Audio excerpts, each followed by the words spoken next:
ഇന്ന് തന്നെ ഡൗൺലോഡ് ചെയ്യൂ. കാണൂ നിങ്ങളുടെ ഫേവറേറ്റ് ഷോസ്. ഒരു കാര്യത്തിലും അല്പം പോലും സംശയം ഉണ്ടാകാത്ത രീതിയിലുള്ള പ്ലാനിങ്. അപ്പച്ചിയുടെ മിടുക്കിനെ ഞാൻ സമ്മതിച്ചിരിക്കുന്നു. മുൻകൂട്ടി ജോത്സ്യനെ പോയി കണ്ട് അപ്പച്ചി പണം കൊടുത്ത കാര്യം ആരും അറിഞ്ഞിട്ടില്ല. പതുക്കെ പറയടി. അയ്യോ, ജഗന് മൃത്യുദോഷം ഉണ്ടെന്ന ജോത്സ്യന്റെ പ്രവചനം ശുദ്ധ കള്ളമാണെന്ന് ഇവിടെ അമ്മയ്ക്കോ വന്ദനയ്ക്കോ മനസ്സിലായിട്ടില്ല. പാവം വന്ദന വഴിപാടുകളൊക്കെ നടത്തിയും പ്രാർത്ഥിച്ചും വല്ലാതെ കോലം കെട്ടി. ഒന്ന് ചോദിച്ചോട്ടെ, വന്ദന ജഗനോട് എല്ലാ കാര്യത്തിലും പരമാവധി അകലം പാലിക്കുന്നുണ്ട്. അത് ജഗന്റെ മൃത്യുദോഷം തീരാനാണെന്നുള്ള കാര്യം വന്ദനയ്ക്ക് പറയാനും പറ്റില്ല. അതുകൊണ്ടൊക്കെ നമുക്കെന്താ നേട്ടം? പറയാം. തുടർച്ചയായി വന്ദന ജഗനുമായി അകന്നു നിൽക്കുമ്പോ ജഗൻ അതിന്റെ കാരണം അന്വേഷിക്കും. ജോത്സ്യന്റെ നിർദ്ദേശപ്രകാരം ജഗന്റെ മൃത്യുദോഷം മാറ്റാനാണെന്ന കാരണം വന്ദനയ്ക്ക് പറയാനും പറ്റില്ല. ശരിയല്ലേ? ശരിയാ. അങ്ങനെ വരുമ്പോ സ്വാഭാവികമായും വന്ദനയ്ക്ക് തന്നോട് വെറുപ്പാണെന്ന് ജഗൻ തെറ്റിദ്ധരിക്കും. അങ്ങനെ തെറ്റിദ്ധാരണ മൂലം ജഗൻ വെറുക്കാൻ തുടങ്ങുമ്പോഴായിരിക്കും ആനന്ദവല്ലിയുടെ രംഗപ്രവേശം. സൂപ്പർ.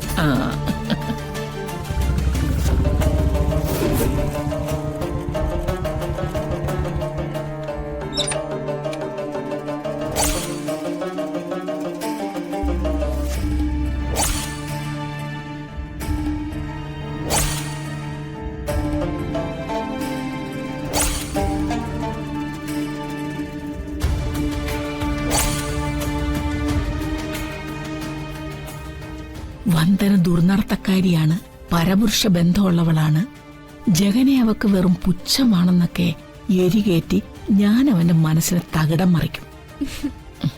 എങ്ങനെയുണ്ട് ആനന്ദവല്ലിയുടെ തന്ത്രം? തന്ത്രമല്ല ഇത്, കുതന്ത്രമാ, കുതന്ത്രം.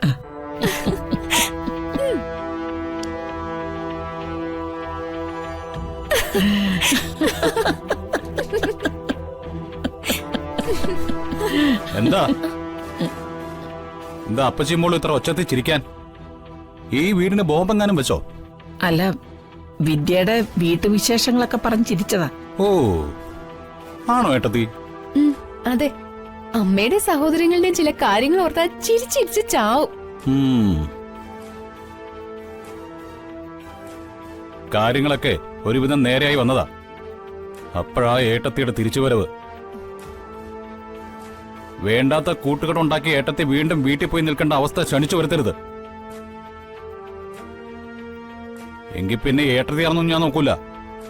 കുറ്റിച്ചൂലിനെ അടിച്ചിറക്കും ഈ ജഗൻ. ആരെതിർത്താലും ജഗൻ പറഞ്ഞ കാര്യം നടപ്പിലാക്കിയിരിക്കും. അതുകൊണ്ട് വെറുതെ എരുതിയിൽ എണ്ണ ഒഴിക്കാൻ നോക്കണ്ട. അടങ്ങി ഒതുങ്ങി ജിതേന്ദ്രൻ ചേട്ടന് നല്ല ഭാര്യയായിട്ട് കഴിയാൻ നോക്ക്.